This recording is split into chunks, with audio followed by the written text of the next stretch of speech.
Live. Looks like it. We are live. Hello, James. Hello, thanks so much for having me, Mel. It's my pleasure. So before I forget, I always forget. My name is Mel Rosenberg, and I am the host of the Children's Literature channel of the New Books Network. And I have a wonderful guest today who's an author and an agent. And for all of us in the industry, one of the most generous, kind people out there, James McGowan, welcome to our show at NBN. Well, thank you. Thank you for that kind introduction, too.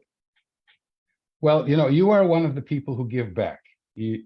As an agent, you are highly regarded. I want to thank Deborah Kemp-Shoemaker for connecting us in the first place. And you are a kind individual, generous. You give back. You have wonderful segments on YouTube where you tell all, you bear all. Yeah. And it's great to have you. And you're celebrating a children's book. So you are one of the agents who actually writes. So let's start out with Good Night, Oppy. Yeah. Grab a copy, flash it around, tell us about it.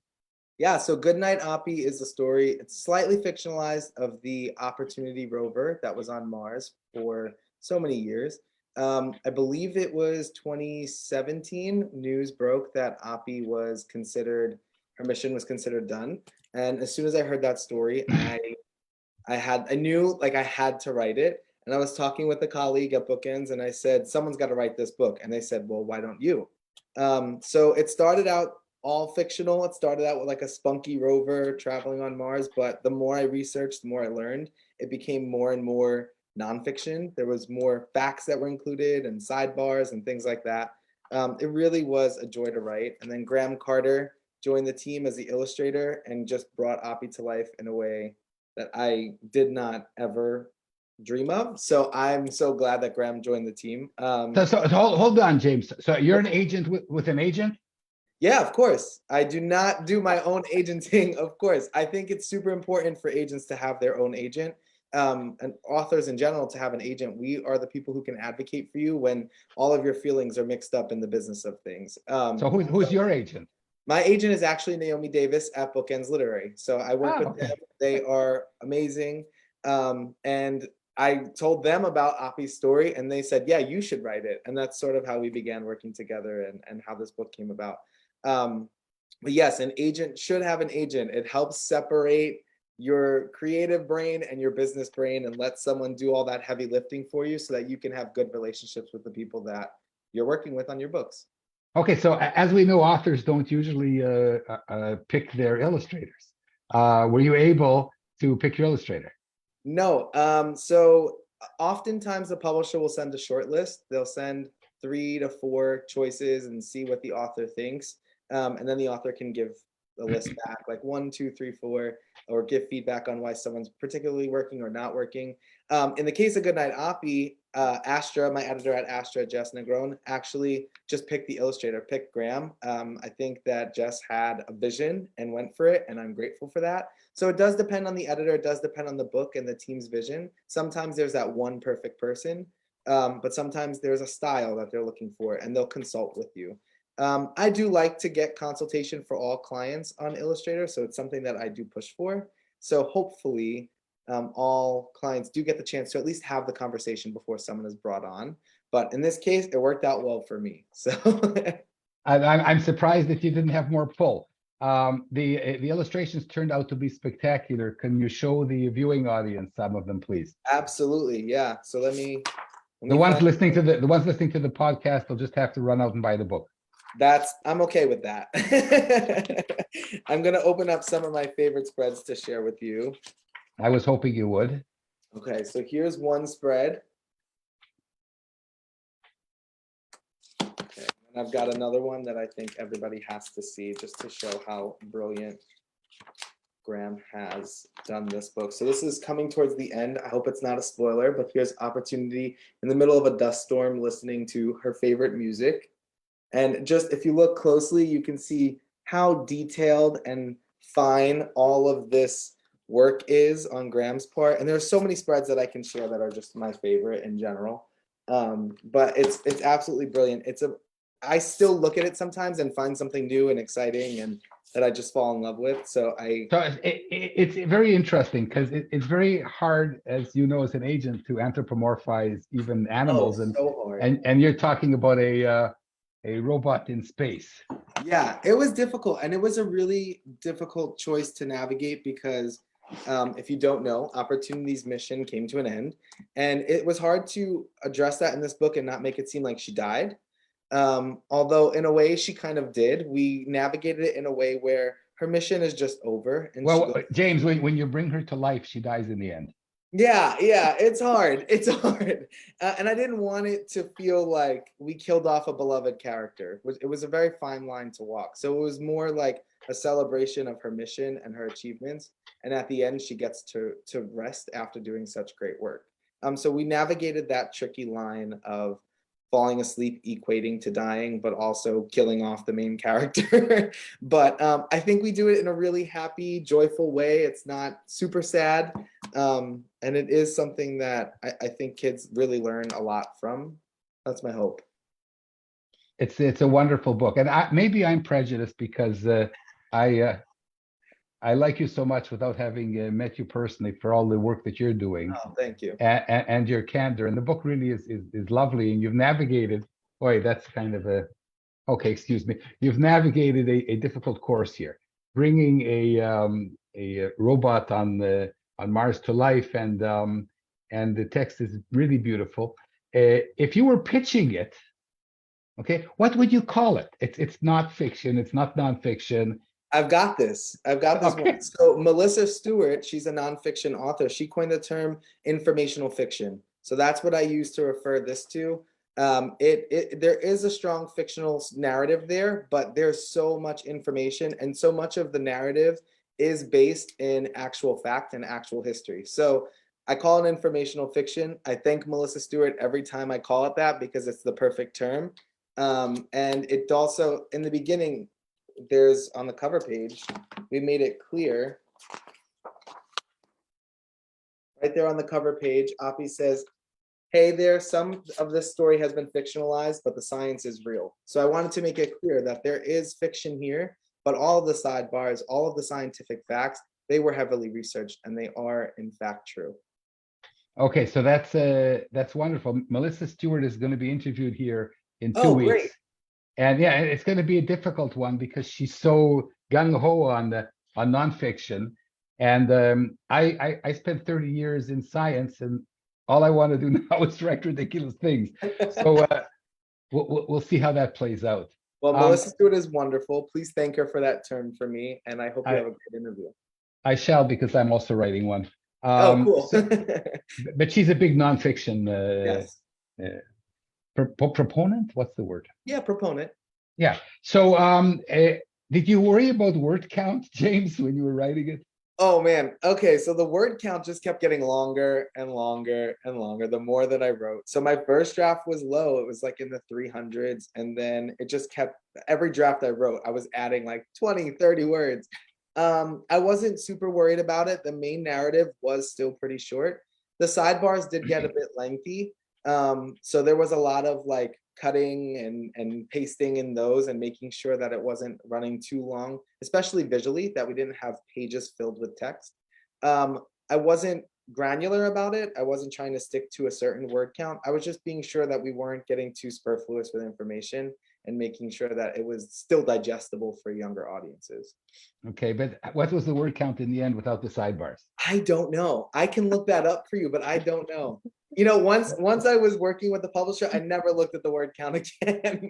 I was looking at the length in my Google Doc. One of the things that they said at the SCBWI meeting last week was that the word count is more for agents than editors. Editors look at the story. Absolutely. Yeah, it's a good tool for us as agents to be like, okay, is this still in the vein of a picture book? Is it running too long?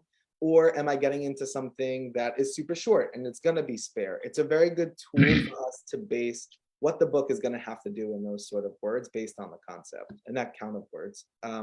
So a lot of editors will be very vocal on Twitter saying that word count's not for them, but it is a tool for us. Okay, so you've dodged that very nicely. Okay, So the book came out late in 1991, in No. 2021. I wasn't born in 1991, so I'm if it came out then, it's that's impressive. it. No, it's really dated because I'll tell you something. I don't know if I mentioned this. I'm really keen on books about Mars because I had a book about Mars when I was a small child. I Oh, can't wow. find it. I've been looking for it, and I almost became an astronomer. And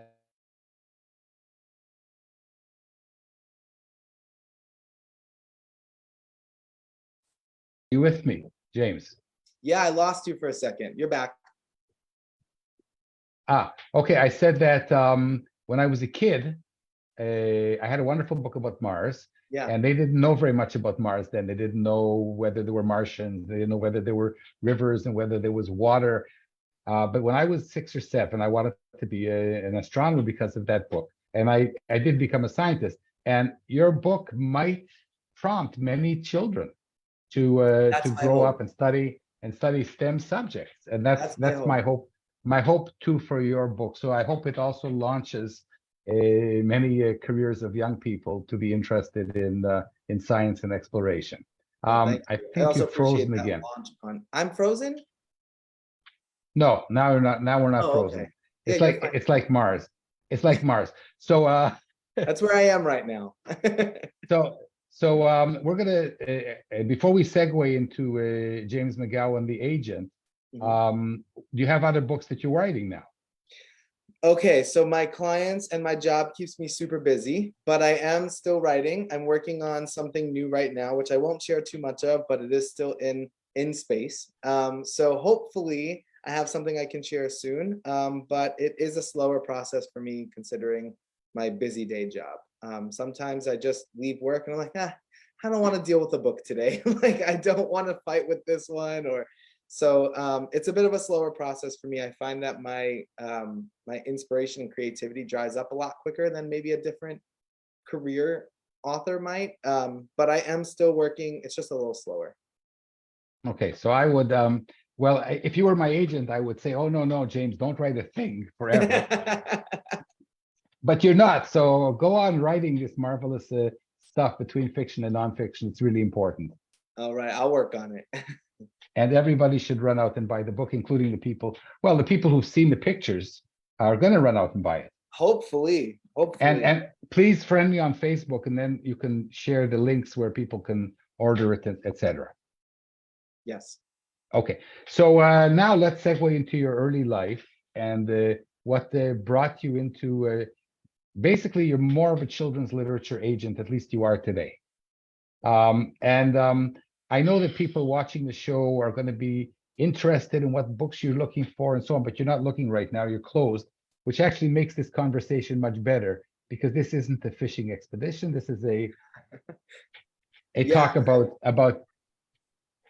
Yeah, I currently have a super full list in Kidlit, which does not mean that I'll be closed forever, but just for the time being, while I get my feet under me, I'm closed just to focus on the clients that I currently have. But I am always open to illustrators. I love working with illustrators who are looking to work on other people's books or even write their own. So my inbox is open for people who have their portfolios ready to go. But right now, for text-only picture books and middle grade, I am closed. Okay, and that's actually good for the purposes of our conversation. I have a book coming out this year. I'm going to send you the illustrator. She's terrific. So let's go back. Let's go back now. But everybody else, have a nice day. James is closed now to children's literature, the text side of it. Well, I hope And you'll we're still just stick around. no, they will because you have so much to say and you're so honest about it. And I'm going to ask you a few honest questions, James. Okay, sounds good. I mean, you suspected I would, didn't you? Yes, of course. Yeah. Okay. Now, talk about the early James. Oh boy. The early Sweet, James is a lot. sweet baby James. Yeah, well, I don't know if I was sweet, but the early James is a lot like the current James. I was super sarcastic and I read a lot, which I think you can boil my personality down to those two things still. But yeah, I have always been super into books and reading. I remember I always reference this. There's a game that people used to play called MASH, where you used to have to write down like the kind of house you're going to live in, get all of these different examples, and then you would have to do the swirl, whatever. An author was always in the career section. It was always one of the things that I would be. And then I went most of my life as a reader, but I never thought of publishing as a career choice until I was in college, struggling between switching majors back and forth. And then I read an acknowledgement section, and I usually skip those back then anyway. Now I never do. But I used to skip them, and I read an acknowledgement section, and somebody thanked their editor, their publicist, their agent. I was like, well, there's a whole slew of people that are working on this beyond the editor. So that led me to publishing. But I have always been the kind of person who would just binge a book. Like I will pick up a book as a kid, and you would find me there hours later. So I think that it just never went away. Okay. I have a theory that the people who love picture books as much as you do are somehow stuck at the age of 5. Sure, absolutely. Well, speak to me. Don't say yes. Oh, okay. Yeah, I mean, I think any time you see me laughing, it's probably something a 5-year-old would laugh at. So I think my humor has stopped at age 5. And I think also like that level of curiosity has stopped at age 5. Because I'm always looking to learn something new or read more about something, or you hear something on the radio and immediately do a Google. I think a lot of people don't have that. And I think the people who are into picture books at our age are the people who realize that you can find so much information at that writing level, right? Like for kids. So I think that my humor and my level of curiosity have all peaked at age 5, and that's where I'm at. And it's downhill from that. Yeah, no, it just never went anywhere. It's still there. No, but okay, but is there some, did a piano fall on you when you were 5? Was there some Yes. situation that you you needed to work out as an adult? I don't think so. I think no, I think that it's just something that I have, right? I think that I like to laugh, really. And I think that my humor stays there. And I think when you're a reader, you kind of have that natural proclivity to find and learn something new. And I think that starts with kids. And that's why I love working on kids' books, because I love to foster that. I know that my family members are probably tired of me gifting books to their children, but I'm like, make them read, like make them read every single day. I think it's super important. I think it really does make you a more empathetic person, a more understanding person, a smarter person. I think all of it's super important. And the earlier we can get kids to read, the better. And my parents were really great about that. My parents always gave me a book or took me to Barnes and Noble or the local Kmart that used to be open, that used to have a huge book section. So anytime we went to a store that had books, they stopped for me, which I think a lot of parents will probably just rush on by. And my parents never did. And I think that did definitely shape who I am as a reader. And I hope that kids get that now, especially with all the great picture books and middle grade and YA that is coming out right now. I think there's no shortage of options for every child to read, which is really great. Okay, that's wonderful. Anything about Staten Island you want to share? Oh no, never anything about Staten Island I want to share. It's one of those things, right? It's a place. You're still there. Yes, I am still here. Everybody that I'm related to is still here. But yeah, it's one of those things about the place that you're from where you can make fun of it, nobody else can. So I will make fun of it all of my life. Nobody else can though. But there's a story here, James. There's a Staten Island children's story here somewhere. I don't think there is, but you know what? I really don't. I know that I'll write it if you don't. Okay, knock yourself out. I know there are plenty of New York City books about the boroughs and all of that, which is really cool. I don't think Staten Island has its own story, though. I did recently learn of a middle grade novel. I think it's called The Pig Man, which was set in Staten Island. The author is from Staten Island. So if you're itching to get your literary fill of Staten Island, check out The Pig Man. But I know I've not read it. I know it's a super old book, so I can't vouch for it. But I did learn that it was set here, which is all I know about it, really. Okay. The trick is for somebody like me who's never really been to Staten Island to write this book. Kafka wrote a book about America without ever having been in America. So I think the trick is there's something very interesting about Staten Island for people like me, where it's a place you visit all the time and you never really go into. There's some tremendous philosophical metaphor here of going somewhere in order not to be there. Yeah, I think that's the thing about New York City, right? It kind of attracts all of the glamour.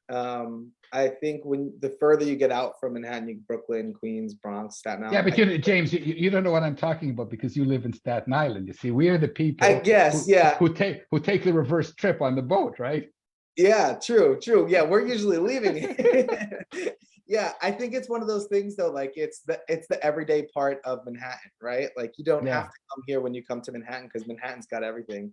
So I think that coming here is just like we're just going to see it, right? But when you get here, it's like it's just a place. Like it's just a place with houses and Mhm. businesses, and it's all the Mhm. same. Well, I don't think it's all the same tourist attractions. you don't even know this, but for a tourist, you have to get off, walk around to get back on the boat. Yeah, you do. You do. I know that part. Yeah. Okay. So I still think there is a book there. Okay, I'll think about it. The island that nobody visits. I don't know. Or maybe about the ferry too, right? Like the ferry is a huge tourist attraction. I know for a lot of people they want to take a trip on that ferry. So maybe Yeah, there's a story in the ferry and its creation and the birth of yeah. Staten Island and the need for a ferry. Maybe I'll think The, about the ferry to nowhere. it. Yeah, that's what it feels like sometimes. Okay, we're not going to go there. I mean, We you already go did. there. Yeah, and I just got back from New York, so James, now comes the this has all been fun. Now we're going to talk what the Jews say, talk tachlis, which means get to the gritty stuff. Okay. As an agent, if you were open to submissions from children's lit, would you be receiving about 50 submissions a day? That's a good question. Yeah, I usually receive about 600 a month. So yeah, probably about. No, that's 600 bad math. About 30 a day. Listen, I'm here for reading, not for math. That was bad math. I'll own it. So I receive about 600 Kidlit submissions a month. So someone when you're open. Well, okay, but that translates to a little over 7,000 a submissions year. a year. Yeah. Yes. And mostly by different people. So let's say you're getting about 6,000 authors are submitting work a year. I will say that I get more repeat submissions from Kidlit folks because they have a lot of picture book manuscripts on their docket. So like I might see the same author in my inbox a few times a year. Okay, so I'm guessing you get 5,000 authors submitting to you a year. Yeah, probably. Okay. How many of those do you take on as customers? Nowhere near that. Maybe about 5 to 10 a year. Okay. So this is what I've been saying. The odds of finding an agent are 1 in 1,000. Yeah, I would not disagree. And I think this is one of my, I don't know, one of the things I repeat in all the interviews. The odds of getting published, the odds of finding an agent are infinitesimally low. Yes. And how do you feel about that? Turning down 99.9% of It the is my least submissions. favorite thing to do. There's a thing that we talk about at Bookends, we call it rejection fatigue, where it's not fun to reject authors. It's really not. I feel awful every single time. And I think when we're doing it so often, it's like, oh, another rejection. We also want to win, right? Like we want to read something great and sign someone and make a dream come true. And I know it sounds really cliche and over the top, but that's what we want to do. And that's how we make money too. Like, let's be honest. So we want that. I think that the more we're rejecting, the more we kind of desensitize to it. We can just sort of detach from it and click the reject button and give you your closure on that submission. But I will say, if I'm in there for too long or too many days in a row where I'm not finding anything, I do get fatigued by it. It's upsetting. I feel bad. And, you feel like every time you reject something, or if you request a submission and then reject that, it's like, oh, I'm crushing this person or ruining their day. And I'm trying to be mindful about the day I send it, right? So I think the odds are low. It is depressing when you really like start thinking about it and ruminating on it. I think, of course, I have that privilege of not having to because I'm on the other side of it. So I recognize how hard querying is for authors. I really don't envy it. The odds are low, but I feel like if it's something you really want, keep going for it. hopefully, eventually he'll strike gold. And there are so many agents too, right? Like I'm not the only agent in the whole industry too. I will say that for authors who are writing and they're not illustrators, there are less than about 50 bona fide agents that you can submit to today. Yeah. And that makes you wonder whether there's something going on in the picture book industry. Is there something going on that people should know? Is it just very competitive? Are less books being published? My theory is that we were in a picture book boom. We were in a lot of picture books being bought and sold and selling. I know the past 2 years for picture books have been incredibly successful for me, and I know for my colleagues as well. So my theory is it's kind of evening itself out. So we're not in that boom anymore. Picture books are of course still selling, but maybe not at the rate that they were, and response times from editors have changed. So I think it is a way for us as agents to sort of scale back a little bit and continue to make our clients successful because they're our first priority. So I know for me, I could take on another author who has all these text manuscripts, but I don't necessarily have the time to devote to them. And I also don't see the same level of responses from publishers to warrant taking on people and moving submissions rather quickly. So for me, it's a way to just sort of even out my list, but keep myself open to the illustrators who are, frankly, they sell bigger. Illustrators sell bigger. And for me, it's easier to visualize everything when I can actually visualize it. So I get a more complete vision of a book when an illustrator creates a dummy than I do when an author creates a manuscript. So it's a way to keep myself open to picture books and keep myself open to talented illustrators, but also kind of start to balance my list. And that's Okay, just but an honest answer. Okay, but you don't think the industry is on some kind of downturn that's going to last?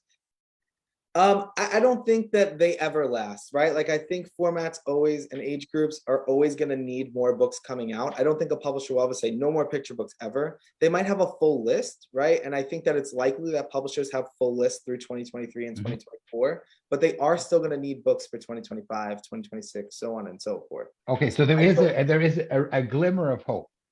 Yeah, I don't think we're on a buying ban. I just don't think that we're going to need as many books as often, is I guess what I'm saying. But that's a bit of an oy vey statement.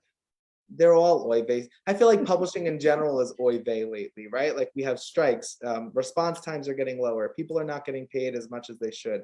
It is a reality of the business, unfortunately. So there is a little bit of room to be a bit worried. I'm eternally annoyingly optimistic, so I feel like it'll right itself eventually, hopefully. I don't think that picture books are going away at all. I'm not having as easy of a time as I did a year or 2 years ago. I think things have to have strong hooks, great writing, and really be doing something fun. Okay, and again, because you're closed, I can ask you this more difficult question. I just got back from SCBWI. All the editors that I know, I'm in touch with, say that they don't care whether it's an author illustrator, or that they prefer to get the text and pick their own illustrator. And yet most agents who are open to picture books submissions are open only to text illustrator submissions. Yeah, I think editors have to keep themselves open, right? Like I think that we get the luxury of creating our lists and making sure that they're what we want to work on. And I think editors are usually just open to a format, and that can come in so many different ways. They have the ability to work with art directors and match artists to a text and make those decisions and really have something resonate strongly with them. Us, on the other hand, that decision's in their hands. So we'll get a manuscript and we'll usually pitch it. Sometimes we can, suggest illustrators when we're doing the pitching, but I also think that conversation happens with the publisher. So I think they have more room to be open and have that creativity flow to them. Whereas sometimes for us, we want the ability to control the art, right? And work on it. And like I said, author illustrators get higher advances. Mm-hmm. Well, so you're not denying that that's an issue here? Absolutely not. No, I mean, it would be silly to deny it. We are in the business to make money too, right? Like we're creating a list and we're making a living. And I think if we have a full list for text only, why wouldn't we stay open to author illustrators if it's still a space we want to grow? I mean, that's how I'm looking at my list. So, I mean, I would stay open to an author illustrator. And if I can sell that book, I can likely sell it at a higher rate than I would a text only manuscript. I'm not going to deny it at all. Okay, but you guys are at the end of the day, you are the gatekeepers because you decide what the editors get to see. Yes, we do. And I mean, I don't think every agent is close to text only manuscripts, and I'm not going to stay close to text only forever. It's just right now, every agent controls their own list. They're the creator of their own list. So I think. So what is the difference? You guys get 15% of the deal. So what is the difference between selling a text manuscript and selling a text illustration manuscript? The difference is, one, we work with the author and the illustrator in one whole package, right? Like, we're crafting that vision with the author illustrator. We can see it and visualize it better. For me, that's just fun. And also I have an easier time with it. The second thing is, a lot of editors, though you might have heard that at SBWI, editors also like seeing the whole package in one. And I think art is a great way to grab an editor's eye, especially a strong artist or a really strong dummy or an artist who has done a lot of books. We're working with a professional, it's going to grab someone's eye. And third, it's the whole deal is in one, right? And we do get a larger deal for that author, and it's great. I'm not going to lie. So I think that there's so many benefits to it, but there are so many benefits to working with text only authors, and I have a great time with all of my clients. I just think I have so many of them right now that I'm not looking to add another one to the list, whereas I can balance my illustrator list. And also, illustrators can create their own dummies, but also we can pitch them as illustrators only, and they can work on other people's books, the people who have text only manuscripts. So I'm not saying that there's a benefit one over the other. I love working with all picture book creators, but I think that personally, my list is pretty full up on text only, and I'm looking to build the illustrators, which is why I've chosen to close to one and not the other. No, I think it's fine, but it does drive the industry in a certain direction. I have seen a lot of picture books where the author illustrator is fantastic, and in my case, where I have a book coming out, without the illustrator, my story wouldn't be a story. Well, she took it places I couldn't imagine. Yeah. So sometimes you can make an argument here and you can make an argument there, but you work in an industry that is very, very regimented. This is 15%. Why isn't it 20%? Why, people say, what do agents do for 15%? And I say, what do agents do for only 15%? I think you should get a higher percentage. Is there anybody to talk to? Do you guys have a guild? Are you organized? There is the Association of American Literary Agents. That one always trips me up. There is the Association of American Literary Agents, and I know that many agents are a member of it. I have to be honest, I have no idea who to talk to about changing commission. I have no idea the pros and cons of it. It's not even something I've ever contemplated. It's just something that I come into the industry and just accepted, right? So I would not even know where to start that conversation. Well, okay, as a past inventor, and somebody who's been involved in all kinds of different other businesses, I think you should get more.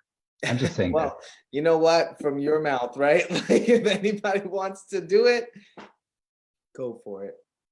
Okay, so and this also goes to the way it's all organized. I'm not going to belabor this issue on camera, but I really think that there's better ways to do it. This isn't the time to do the whole submission business. Because one of the things I learned at the last SCBWI, which was last week, was that most of the people attending do not have a proper understanding, at least in picture books. And I think that one of the problems, you're going to have to comment on this, is you raise kids and you tell them stories about Mr. Michigan and the dancing toothbrush, and the kids love the story, and then you say, "Oh, I'm a writer." You take this thing, this ancient instrument called a pencil, and this thing which is a paper, and you write your book, and you think, "Oh, I'm a writer." Yeah. And you're as far from a writer as can be imagined.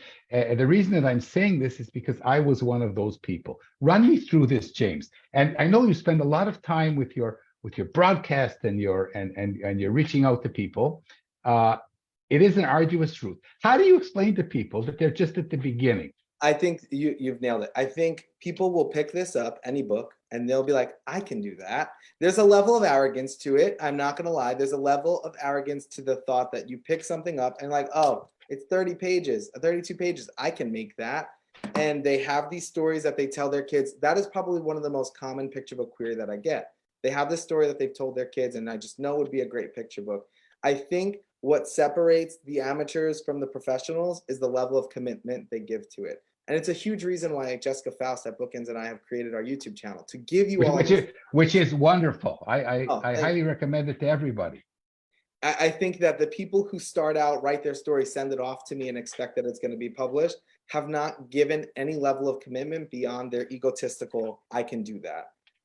And I think the people who really separate themselves are the ones that are like, well, let me go to the library and let me read more of what I just read to my kid. Maybe read something that didn't come out in 1980 or 1990, and let me read something that's a little more relevant and see if I can actually do this. And then they educate themselves, they expose themselves to what's being written right now, and they keep trying.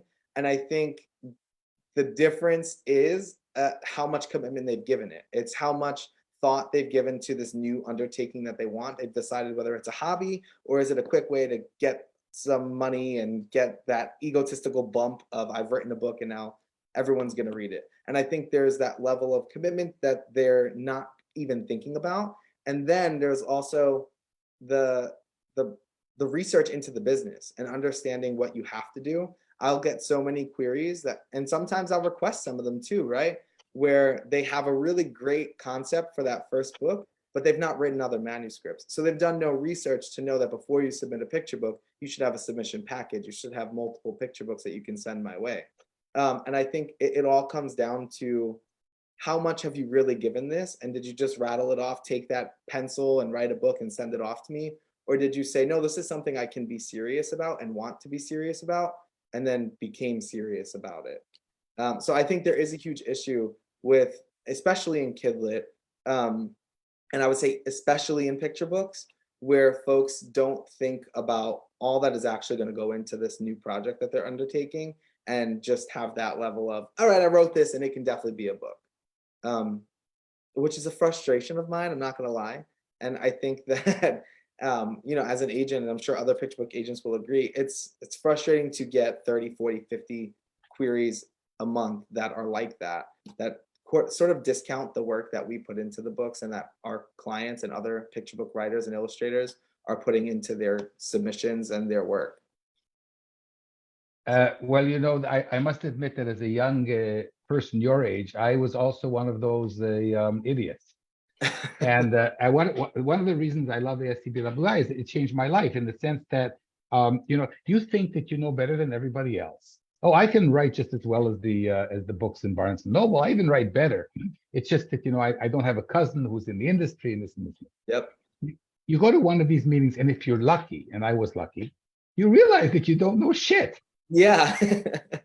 And, I was a university professor. You want to be a university professor, James? I'll tell you how to do it. You do your bachelor's degree, your master's degree, your PhD, your postdoc, you get a job. Yeah. But until you understand that this is actually, you have to do the equivalent. You have to study for years and years. Yes. And the studying is a lot more fun for us, at least, because for picture books, just go to the library. I think most libraries, you could take out like 30 books at a time. Take them out, read with them, understand how they're working, because it's not just a story split up on 32 pages. Those 32 pages are strategically split up. There's something called page turns. There's so much of an education that you need to get through reading before you should even think about sending your book off to an agent or an editor. But yeah, okay. I think it's organizations like SCBWI, 12 by 12, which is a picture book geared organization that sort of peel back the curtain and expose you to the business side of it. And it's kind of like the iceberg, that the whole iceberg meme, it's kind of like that, right? Like the tip of the iceberg is I've written a book. And underneath the water is all of this stuff of I need to write another book, I need an agent, I need like the whole business side of it, and development of craft that people miss when they write their first book. So Okay, and the I think that the important point is that whether or not you end up getting a publishing deal or not, I mean, the odds are against you, even if you're a really great writer. absolutely. Is to improve your craft. Yes. And if you are a person who enjoys that, then you're on the right direction. This is a point that I try and keep making. So we're running soon to the end of our conversation because you got to go Not back even and do your important stuff. There's discussion about query letters okay. and whether agents really read them and whether they really read the stories or not. If you have to read 600 submissions a month, James, or your friends do, oy vey, talk me through this. How awake can you be when you read these things? And what do you read? The query letter, the first line of the text? What do you do? Tell me. I read every single query letter, which is why I try to read my queries every day. Because if I don't, I will easily get stressed out by the number. So I like inbox zero. I like to get to zero queries. I try every day. Sometimes it'll be every 2 or 3 days. I read every single query. I don't necessarily read every sample. If I know a concept's not for me from the query, I just pass on it. But I do read the full query. And I think most agents will say that they read the full query. That query letter, and that's the reason why it's supposed to be succinct. It's supposed to be well written because your query letter is what we are reading to determine. And it's the same thing. I get all the frustration of, why do we have to write this? But it's the back of a book. That's what you're writing. And you do the same thing when you're looking for a book to read. That's how we're evaluating whether we want to read a book and spend our time on it for free until we can sell it and get paid. So, but James, if it's a picture book, it's a few hundred words.